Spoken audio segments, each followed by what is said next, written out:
माझी वैयक्तिक कहाणी अशी आहे जी तुमच्या आत्म्याला हादरून टाकेल. माझी वैयक्तिक कहाणी खूप दुखत आहे आणि तुम्हा सर्व महिलांना सावध राहण्याची संधी देईल. चला माझी वैयक्तिक कहाणी माझ्याच शब्दातून सुरू करूया. 17 वर्षाचे वय बहुतेकदा कमी मानले जाते, परंतु त्याबद्दल विचार करणे माझ्यासाठी महत्त्वाचे झाले, कारण या वयात मला इतका अनुभव मिळाला होता जो सहसा 30 वर्षाच्या लोकांना मिळतो. जेव्हा मी रात्रीच्या वेळी माझ्या आईबाबांना पाहायचं तेव्हा माझ्या भावनांवर नियंत्रण ठेवणे माझ्यासाठी खूप कठीण व्हायचे आणि मी पूर्णपणे घामाने भिजत जायचे आणि उर्वरित रात्र माझ्यासाठी ही परीक्षा बनायची. कदाचित हेच कारण असेल की 17 वर्षाच्या वयात माझे मन पूर्णपणे उद्ध्वस्त झाले होते. माझ्या मनात असे विचार येत होते जे एका तरुण मुलीसाठी योग्य नव्हते. आमचे एक खोलीचे घर होते जिथे माझे आईवडील आणि माझ्या लहान बहिणी राहत होत्या. माझे आईवडिलांसाठी एक चारपाई होती आणि माझ्या बहिणी माझ्यापेक्षा सुमारे 6 वर्षांनी लहान होत्या. त्यामुळे त्यांना या गोष्टी समजल्या नव्हत्या ज्या मला समजत होत्या. जेव्हा मी मध्यरात्री माझ्या आईवडिलांचे बोलणे ऐकायची तेव्हा माझे कानही गरम व्हायचे आणि माझे संपूर्ण शरीर लाजेने थरथर कापायचे. मी माझ्या आईवडिलांचे बोलणे खूप निर्लज्जपणे ऐकायचे. मला उठून त्यांना सांगायचे होते की मी जागी आहे, पण माझ्या आईवडिलांशी अशी बोलण्याची हिंमत होत नव्हती. मी डोळे बंद करायचे, कधीकधी मी लपून पाहायचे आणि माझ्या भावना इतक्या उंच व्हायच्या की माझे मन उठून त्यांना थांबवायला सांगत होते. माझा संयम संपला होता आणि मी आता हे पाहणे सहन करू शकत नव्हते, पण मी फक्त विचार करत राहायचे. माझ्या घरातल्या समस्या काहीशा सुटल्या नव्हत्या. आम्ही खूप गरीब लोक होतो आणि दररोज रात्री मी अशा त्रासांना तोंड देत होती. माझ्या आईवडिलांनी अवस्थेत पाहून मी आत एका अज्ञान आगीने जळू लागली. माझे मन अशा व्यक्तीला शोधायचे होते ज्याचा हात मी धरू शकेन आणि या घरातून निघून माझ्या सर्व इच्छा पूर्ण करू शकेन. पण ते शक्य झाले नाही, कारण माझ्या आयुष्यात असे कोणी नव्हते. एके दिवशी मी घर सोडण्याचा निर्णय घेतला. मी काहीतरी शोधण्यासाठी बाहेर जाईन किंवा मी त्यातून सुटका करेन. मी माझ्या आयुष्यात आता असे दुःख सहन करू शकत नाही. जेव्हा मी माझ्या पालकांना सांगितले की मला नोकरी करायची आहे तेव्हा ते मोठ्यानं हसले आणि म्हणाले की शिक्षणाच्या नावाखाली तुझ्याकडे काही नाही आणि तू नोकरी करतेस. इथे एक चांगला माणूस नोकरीसाठी फिरत आहे. माझ्या पालकांचे शब्द माझ्या भावनांना धक्का देणारे होते. मी रागाने म्हणाले, बघा, मला एका आठवड्यात नोकरी मिळेल आणि मग मी हे घर सोडेन. हे ऐकून माझ्या बाबांनी त्यांच्या फेकलेल्या चपलीने मला मारले आणि म्हणाले, ठीक आहे, जा आणि तुझा छंद पूर्ण कर. पण जर पुढच्या एका आठवड्यात तुला नोकरी मिळाली नाही तर पुन्हा या घराचा उंबरठा ओलांडण्याचा विचार करू नकोस. माझ्या पालकांकडून हे ऐकून माझे हृदय थरथरले. पण दुसऱ्या दिवशी मी तयार झाले आणि नोकरीच्या शोधात बाहेर पडले. माझे आई वडील मला काम करू द्यायचे अजिबात तयारीत नव्हते. माझे वडील रात्रभर माझ्या आईला त्रास द्यायचे आणि हे सर्व सहन केल्यानंतर माझी आई सकाळी उशिरापर्यंत झोपायची. ती उठल्यावर तिच्या थकलेल्या शरीराने घरकामाला व्यस्त असायची. दररोज रात्री माझ्या वडिलांचे अत्याचार सहन करत असल्याने तिच्याकडे फारसे काय काम करायला नव्हते. माझे वडील अनेकदा दारू पिऊन घरी परतायचे. त्यांच्या कृतीमुळे माझी आई दिवसभर लाजेने आमच्यापासून तोंड लपवत असे. तिला समजले की मी आता मोठी झाली आहे आणि मला त्या सर्व गोष्टी समजू लागल्या आहे. सध्या तरी ती अनेकदा तिचा पल्लू तिच्या चेहऱ्यावर ठेवायची आणि माझ्या डोळ्यात पाहू शकत नव्हती. या सर्व समस्यांना कंटाळून मी काम करण्याचा निर्णय घेतला. पण मला कोणत्या ऑफिसमध्ये जायचे किंवा काय बोलावे हे देखील माहीत नव्हते. मी घराबाहेर पडले आणि रिक्षा चालकाला मला अशा ठिकाणी घेऊन जाण्यास सांगितले जिथे खूप लोक असतील. असे कारखाने असावेत जिथे मला नोकरी मिळेल. मी माझ्याकडे असलेली सर्व बचत त्याच्याकडे सोपवली. तो मला एका कारखान्यात घेऊन गेला आणि म्हणाला की इथे दररोज नवीन मुलींची भरती केली जाते, म्हणून तू तुझे नशीब आजमाव. मी रिक्षावाल्याचे आभार मानले आणि कारखान्यात गेले. मला कळले की इथे फक्त शिक्षित मुलींनाच कामावर ठेवले जाते. आता मी काय करावे हे मला कळत नव्हते. मी माझ्या वडिलांशी मोठे बोलले होतो, पण मला बाहेरच्या जगाची काहीच कल्पना नव्हती.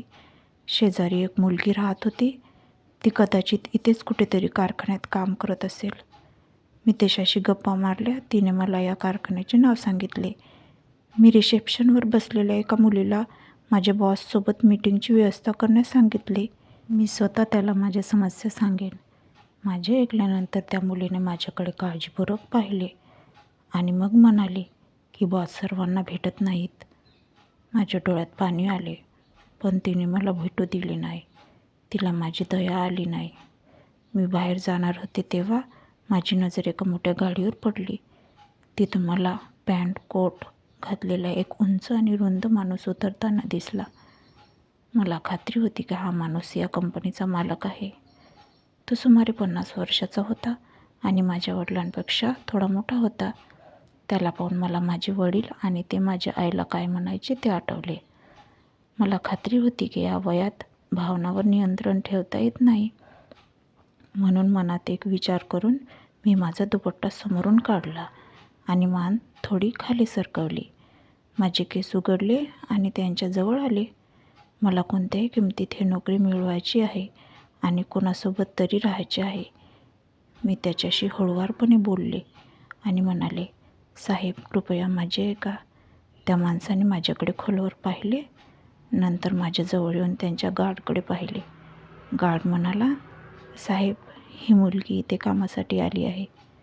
तो माणूस माझ्या सौंदर्याकडे दुर्लक्ष करू शकला नाही आणि डोक्यापासून पायापर्यंत माझ्याकडे पाहून त्याने मला त्याच्या मागे येण्याचा इशारा केला आणि निघून गेला. मीही मोठ्या अभिमानाने आत शिरले आणि त्याच्या मागे गेले. रिसेप्शनवर उभी असलेली बाई मला पाहून आश्चर्यचकित झाली, कारण मी बाहेर आले तेव्हा माझे रूप काही वेगळेच होते आणि आता मी काहीतरी वेगळेच दिसत होते. पण आता मी स्वतःला खूप जास्त दाखवत होते. माझे सौंदर्य सर्वांसमोर येत होते. मी हसून रिसेप्शनवर असलेल्या बाईकडे पाहिले आणि मला असे वाटले की मी पहिल्यांदाच यश मिळवले. पण मला माहीत नव्हते की मी माझ्या विनाशाच्या मार्गावर पाऊल ठेवले आहे. मालकाने मला त्याच्या खोलीत नेले आणि मला त्याच्यासमोर बसवले आणि म्हणाला की मला तुझी फाईल दाखव, म्हणजे मी पाहू शकेन की तू या नोकरीसाठी पात्र आहेस की नाही. माझ्याकडे कोणतीही पदवी नव्हती, कारण मी सरकारी शाळेत जे काही शिकले होते तेही 6वी किंवा 7वीपर्यंत. त्यानंतर मी पुढे शिक्षण घेतले नाही किंवा माझ्याकडे अशी कोणतीही पदवी नव्हती. मी नकार दिला आणि मान हलवत म्हटले की माझे शिक्षण खूप कमी आहे, पण मला काम करायचे आहे. तो थोडा वेळ शांतपणे माझ्याकडे पाहत राहिला. नंतर उठला आणि माझ्याजवळ आला आणि म्हणाला, जर तुझ्याजवळ पदवी नाही तर तुला कोणीही नोकरी देणार नाही. मी खुर्चीवर बसली होती आणि तो माझ्या जवळच्या टेबलावर टेकला, ज्यामुळे मला श्वास घेण्यास त्रास झाला. मोठ्या कष्टाने मी हे म्हटले, मला खरोखर नोकरीची गरज आहे, कारण घरात सर्व समस्या ठीक नाहीत. माझे ऐकून तो हसला आणि म्हणाला, ठीक आहे, मी तुला नोकरी देण्यास तयार आहे, पण तुला कठोर परिश्रम करावे लागेल. मी आश्चर्यचकित झाले आणि मालकाकडे पाहिले. तो मला कोणत्या प्रकारची नोकरी देत आहे हे मला माहीत नव्हते. मला माहीत होते की मला इतक्या सहजपणे मिळणार नाही आणि घर सोडल्यानंतर मला ते स्पष्टपणे जाणवले. चांगल्या नोकरीसाठी शिक्षित असणे खूप महत्त्वाचे आहे. ते महत्त्वाचे होते म्हणून मी मालकाला विचारले की तो मला कोणती नोकरी देऊ इच्छितो. मालकाने आपल्या हाताने माझे केस माझ्या कानामागे केले आणि नंतर माझ्या चेहऱ्यावर बोटं फिरवत म्हणाला, जर तुला हवे असेल तर मी तुला माझा सहाय्यक म्हणून ठेवू शकतो. मी जिथे जाईन तिथे तुला माझ्यासोबत राहावे लागेल. तुलाही माझ्यासोबत जावे लागेल. मालकाची माझ्यावरची नजर इतकी खोल होती की माझ्या अंगातून एक करंट सुटला. पहिल्यांदाच एखादा माणूस माझ्या इतक्या जवळ आला होता. माझ्या भावनांमध्ये एक हलचल निर्माण झाली. माझ्या आईवडिलांचे शब्द माझ्या कानात घुमू लागले. मी लाजेने मान खाली घातली, पण मी ते काम सोडू शकत नव्हते. म्हणून मी मालकाला सांगितले की ठीक आहे, मी हे मान्य करते. माझ्या बोलण्यावर तो हसला आणि म्हणाला, आजच तुझं काम सुरू कर. त्या बदल्यात तुला माझ्यासोबत राहावं लागेल. मी विचारलं की माझं काम काय असेल. मालक सरळ उभा राहिला आणि म्हणाला, माझा कोट काढ. मी अचानक आश्चर्यचकित झाले आणि त्याच्याकडे पाहिलं. तो माझ्याकडे बघून हसला आणि म्हणाला, तुझं काम सुरू झालं आहे. मी पटकन त्याचा कोट काढला आणि बाजूच्या हँगरवर लटकवला. तुझी ओढणीही काढून हँगरवर लटकव. मालकाने मला हे आदेश देताच मी माझी ओढणी काढली आणि हँगरवर लटकवली. हसत तो म्हणाला, तुला माझ्यासोबत असंच काम करायचं आहे. त्या विचित्र कामाबद्दल मला आश्चर्य आणि आनंद दोन्ही वाटले, कारण ते कठीण काम नव्हतं. त्याने मला चांगला पगारही सांगितला. मी त्याच्या केबिनमध्ये बसले. तो काही वेळ ऑफिसच्या कामात व्यस्त राहिला. मग अचानक म्हणाला, माझे आजचे काम संपले. मी परत जात आहे. तू पण जा. उद्या सकाळी ये. मी घड्याळात पाहिले तर दुपारी 1 वाजला होता. मी कामावरून लवकर निघत होते, त्यामुळे मला आनंद झाला. मी स्वतःला नीट केले आणि थेट घरी गेले. जेव्हा मी माझ्या वडिलांना नोकरीबद्दल सांगितले तेव्हा त्यांना विश्वासच बसत नव्हता. ते म्हणाले, तू खोटे बोलत आहेस. पण जेव्हा मी त्यांना सांगितले की मी एका कारखान्यात काम करते तेव्हा त्यांनी त्यावर विश्वास ठेवला. ते म्हणाले, तू जे काय कमावतोस ते मला दे. त्यांचे बोलणे ऐकून मी आणखी रागावले, पण मी त्यावेळी काही बोलले नाही, कारण माझ्या मनात खोलवर रुजले होते की मला नोकरीद्वारे माझे नशीब बदलायचे आहे. जेव्हा माझ्या वडिलांना नोकरीची खात्री पटली तेव्हा ते खूप आनंदी झाले. संध्याकाळी ते मिठाई आणून त्यांच्या मित्रांना भेटायला गेले. तो परत आला तेव्हा तो दारू पिऊन होता आणि मला चांगलेच माहीत होते की मध्यरात्री झाली आहे, म्हणून मी पटकन खाटेवर झोपले आणि स्वतःला चादरीने झाकले. फक्त थोडा वेळ गेला, माझ्या वडिलांनी माझ्या आईला धरले आणि तेच बोलू लागले. ते पूर्णपणे दारूच्या नशेत होते आणि त्याच अवस्थेत माझ्या आईशी बोलत होते. मी डोळे बंद केले तर माझ्या आईचा आवाज हळूहळू माझ्या कानात घुमत होता. नेहमीप्रमाणे ती माझ्या वडिलांपासून पळू जाऊ इच्छित होती आणि त्यांना माफी मागत होती. ते नेहमीच दारू पिऊन येत होते. त्यांनी माझ्या आईची कधीही काळजी घेतली नाही.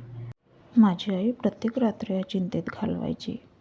मी हे सर्व दररोज रात्री पाहायचे आणि आत जळत राहायचे. दुसऱ्या दिवशी जेव्हा मी कारखान्यात पोचले तेव्हा मालकही थोड्या वेळाने आला. तो खूप चिंताग्रस्त होता. त्याने सांगितले की आज आपल्याला शहराबाहेर जायचे आहे, जिथे आपल्या नवीन कारखान्याचा पाया रचला जात आहे. मलाही त्यांच्यासोबत जावे लागेल. मालकाचे बोलणे ऐकून मी घाबरले, कारण मी कधीही शहराबाहेर प्रवास केला नव्हता. पण हे माझे काम होते, म्हणून मी स्वतःला सावरले. मी आधीच माझी ओढणी हँगरवर लटकवली होती आणि मी स्वतःला तयार केले होते, कारण मला माहीत होते की मला हे काम माझ्या सौंदर्यामुळे मिळाले आहे आणि अशा स्थितीत माझे सौंदर्य आणखी चमकेल. मी आरशात पाहिले आणि नंतर मालकाच्या मागे गेले. पण मी निघण्यापूर्वी रिसेप्शनवर असलेल्या मुलीने मला हळूवारपणे हाक मारली आणि मला थांबवले. मी तिच्या जवळ गेल्यावर ती म्हणाली, मी तुला सल्ला देत आहे, हे काम करू नकोस. त्या मुलीने जे सांगितले त्यावर मला खूप राग आला. ती आरामात बसली होती, तिच्या नोकरीचे फायदे घेत, आणि मला कामावरून काढून टाकण्याचा प्रयत्न करत होती.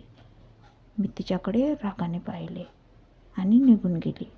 मालक गाडीत माझी वाट पाहत होता. मग गाडी चालू लागली. थोड्या वेळाने आम्ही दुसऱ्या कारखान्याचा पाया रचल्या जात असलेल्या ठिकाणी पोहोचलो. मालकाने काही वेळ स्वतःच्या डोळ्यांनी तिथली सर्व व्यवस्था पाहिली, कामगारांशी बोलले आणि मग गाडीत परत आले आणि मला सांगितले की इथे खूप उष्णता आहे. त्याची जवळच एक फार्म हाऊस आहे. चला तिथे जाऊया, जेणेकरून आपण थोडा वेळ आराम करू. मला यावर काही आक्षेप का असावा? मग मी मालकासोबत त्याच्या फार्म हाऊसवर गेलो. मालक मला त्याच्या बेडरूममध्ये घेऊन गेला. तिथे त्याने लाईट मंद केली आणि मला बेडवर बसण्यास सांगितले. मी काही अंतरावर बसण्याचा प्रयत्न केला, पण मालकाने माझा हात धरला आणि मला त्याच्याजवळ ओढले आणि म्हटले की मी खूप सुंदर आहे, म्हणूनच त्याने मला कामावर ठेवले आहे. त्याच्याजवळ असल्याने घामाचे थेंब माझ्या अंगातून येत होते. मी माझी नजर खाली केली. मग मालकाने असे काही सांगितले ज्याने मला आश्चर्य वाटले. मला ते अजिबात अपेक्षित नव्हते.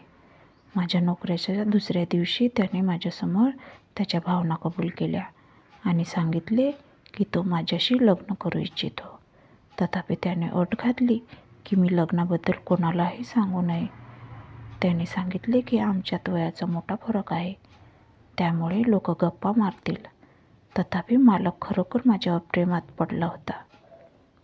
त्याचे शब्द ऐकून मी आनंदाने भरून गेले. त्याला कळले की मीही वर्षानुवर्षे या भावनांनी जळत आहे. तो मला वेगळे घर देण्यासही तयार होता. मी विचार न करता होकार दिला. मग मालकाने मला मिठी मारली आणि म्हणाला, आज आपण लग्न करू. थोड्याच वेळात त्याने पुजाऱ्याला फोन केला आणि आमचे लग्न व्यवस्थित करण्यास सांगितले. मग आमचे लग्न झाले. मला माझ्या आईवडिलांची पर्वा नव्हती. मी फक्त माझ्या भविष्याबद्दल विचार केला. आमचे लग्न झाले आणि काही वेळानंतर जेव्हा सर्वजण निघून गेले तेव्हा मालकाने खोलीचा दरवाजा बंद केला आणि माझ्याजवळ येऊन बसला. माझे अंग थरथर कापत होते, कारण तो सुमारे 50 वर्षाचा होता. मग त्यांनी माझा हात हातात धरला आणि माझ्या जवळजवळ येऊ लागला. माझ्या अंगामध्ये खूप करंट येत होता. मग त्याने माझा घोंगट काढला आणि माझ्याकडे पाहू लागला आणि म्हणाला, खूप मुली पाहिल्या, पण तुझ्यासारखी नाही पाहिली. मी लाजले आणि खाली मान टाकली. मग काय झाले? त्याने मला घट्ट मिठी मारली. मी म्हणाले, अहो मला सोडा, प्लीज मला सोडा. एवढे कशाला घालता? माझं दुखत आहे, प्लीज मला सोडा. पण त्याने मला सोडले नाही आणि रात्रभर माझ्यावर आपला जोश टाकत राहिला. दुसऱ्या दिवशी जेव्हा मी उठले तेव्हा माझे एवढे दुखत होते. तेव्हा मला कळले की माझं वय सुमारे 17 आणि मालकाचे वय 50, म्हणून मला त्रास होत असेल. मग काय, ती रात्र माझ्यासाठी एवढी भयंकर होती. मालक स्वतः सुमारे 50 वर्षाचा होता, परंतु त्यांच्यात खूप ताकद होती. मग आम्ही दोघेही पती पत्नीसारखे राहू लागलो. पण हे माझे काम होते. मी सकाळी कामावर येत असे आणि संध्याकाळी मोकळे झाल्यावर निघून जायचो. मला समान पगार मिळत होता. आता मी दररोज ऑफिसमध्ये येत असे. मालक मला कोणत्या ना कोणत्या बहाण्याने बाहेर घेऊन जायचा आणि तिथे त्याच्या इच्छा पूर्ण करायचा. मलाही या सगळ्याचे वाईट वाटले नाही, कारण आता मी मालकाची पत्नी होते आणि आमच्यात एक गुप्त पण पवित्र नाते होते. पण एका महिन्यात मला कळले की मी गर्भवती आहे. माझ्या पालकांना माझ्या लग्नाची माहिती नव्हती, म्हणून मी मालकाला सर्वात आधी सांगितले की मी त्याच्या मुलाची आई होणार आहे. ही बातमी ऐकून मालकाचा चेहरा आनंदाने उजळला. तो म्हणाला, मी तुला स्वतः डॉक्टरकडे घेऊन जाईन. आणि तो मला त्याच्यासोबत घेऊन गेला आणि गाडी कायताच चालत राहिली. मी काळजीत पडले आणि विचारले की आपण कुठे जात आहेत, पण मालकाने माझ्या कोणत्याही प्रश्नाचे उत्तर दिले नाही. जेव्हा गाडी थांबली तेव्हा आम्ही एका गावात होतो आणि एका जुन्या हवेलीसमोर थांबलो होतो. मी मालकाकडे मोठ्या आश्चर्याने पाहिले. मग तो म्हणाला की तू माझ्या मुलाची आई होणार आहेस, म्हणूनच मी तुला माझ्या घरी घेऊन आलो आहे. हे माझे गाव आहे आणि मी या जिल्ह्याचा प्रमुख आहे. इथे शहरात आता तू माझ्या वारसाला जन्म देणार आहेस, म्हणून मला इथेच या हवेलीत राहावे लागेल. मालकाचे हे बोलणे ऐकून मी घाबरले, कारण मी माझ्या पालकांना काही सांगितले नव्हते आणि मालकाने अचानक मला इथे आणले होते.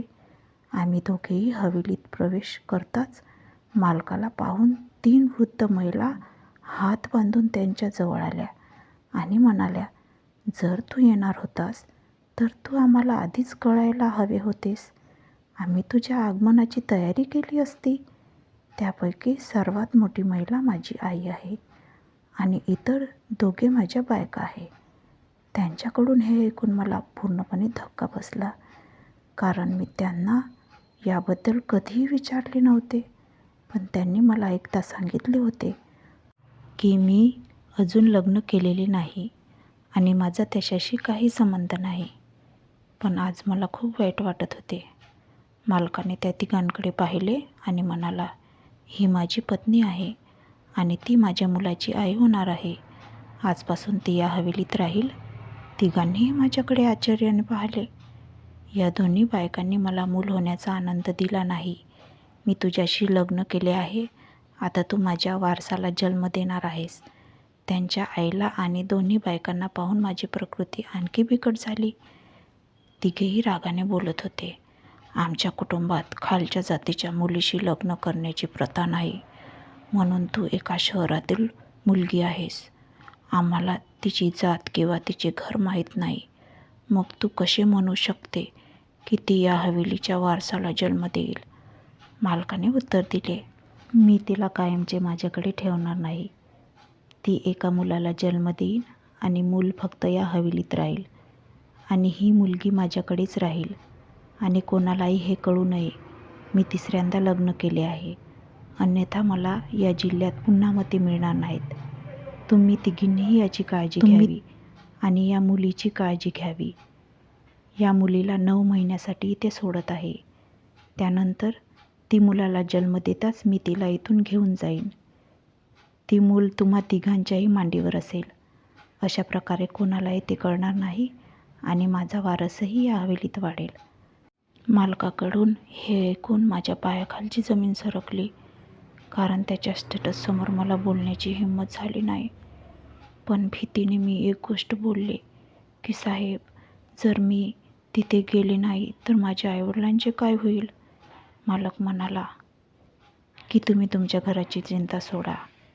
मी दरमहा तुमच्या घरी पैसे पाठवीन आणि तुम्ही आता तुमच्या आईवडिलांच्या नावाने एक पत्र लिहा आणि तुम्ही लिहाल की मी माझ्या कामासाठी दुसऱ्या शहरात आले आहे. मला येथे 1 वर्ष लागू शकते. मी मालकासमोर तोंड उघडू शकले नाही, कारण आता मी खूप अडकले होते. ना मी हवेली सोडणार आहे, मी कुठेही पळून जाऊ शकत नाही आणि ना मी या नात्यातून मुक्त होऊ शकत नाही. आता मी दररोज स्वतःला शिव्या देत होते की मी हे करून मोठी चूक केली आहे. आता माझी इथे प्रत्येक प्रकारे कैद्यासारखी काळजी घेतली जात होती आणि दर 2 महिन्यांनी मालकही मला भेटायला येत होता आणि माझी खूप काळजी घेतली जात होती. हे वेदना आणि यातनामध्ये 9 महिने गेले. जेव्हा मला बाळंतपणाचा त्रास जाणवला तेव्हा मला त्या हवेलीतून दुसऱ्या शहरात नेण्यात आले. मी तिथे एका मुलाला जन्म दिला, पण मला त्या मुलाचा चेहराही दिसला नाही. जेव्हा मी शुद्धीवर आले तेव्हा मी माझ्या शहरात आले होते आणि तिथे 3 बेडरूमचा फ्लॅट होता आणि फ्लॅटचे कागदपत्र आणि माझे घटस्फोटचे कागदपत्र ठेवण्यात आले होते. ते पाहून माझे डोके स्तब्ध झाले आणि तिथे एक चिठ्ठी देखील लिहिलेली होती आणि मी त्या चिठ्ठीत लिहिले होते की आता माझा तुमच्याशी काही संबंध नाही, कोणताही संबंध नाही आणि तुमच्या नोकरीबद्दल बोलायचं झालं तर तुम्हाला माझ्या दुसऱ्या कारखान्यात नोकरी मिळेल, जिथे तुम्ही तुमचे आयुष्य चांगल्या प्रकारे जगू शकता. आता मी विचार करत होते की मी काय करावे, कारण मला माझ्या मुलाची खूप आठवण येत होती. मला हे देखील माहीत नव्हते की मी कोणत्या मुलाला जन्म दिला आहे, मुलगा की मुलगी. त्या मालकासमोर माझी स्थिती मुंगी आणि हत्तीसारखी झाली होती. आता मी त्या फ्लॅटमध्ये बसून स्वतः मोठ्याने शोक करत होते. मला घरी जायचंही वाटत नव्हतं, पण मी काय करू शकतो? मग मी स्वतःवर नियंत्रण ठेवले आणि त्या घटनेला वाईट स्वप्न मानले आणि फ्लॅटमधून थेट माझ्या घरी गेले. तो फ्लॅट माझ्या घरापासून फार दूर नव्हता. आम्ही इथे जगीवमध्ये राहत होतो, जिथे एक खोली होती. मी माझ्या घरी पोहोचले तेव्हा माझे पालक मला पाहून आनंद झाले आणि माझ्याबद्दल विचारू लागले, तू त्या शहरात 1 वर्ष कसे घालवले आणि तू काय केले? माझे संपूर्ण जग लुटले गेले होते, पण मी माझ्या पालकांना काय सांगू शकतो? मी त्यांना या भ्रमात राहू दिले. मी म्हणाले की मी माझ्या कमाईतून एक फ्लॅट खरेदी केला आहे, जिथे तुम्ही आरामात तुमचे जीवन जगू शकाल. आजपासून तुम्हाला या ठिकाणी राहण्याची गरज नाही. माझे आईवडील खूप आनंदी होते. त्यांना माझ्यासोबत काय झाले आहे याची काहीच कल्पना नव्हती आणि मी त्यांना त्रास देऊ इच्छित नव्हते. काही दिवसांनी माझे वडीलही गेले. फक्त माझी आई आणि माझ्या लहान बहिणी उरल्या होत्या. मी माझ्या आईला माझ्या आजाराबद्दल सांगून तिला आणखी त्रास देऊ इच्छित नव्हते.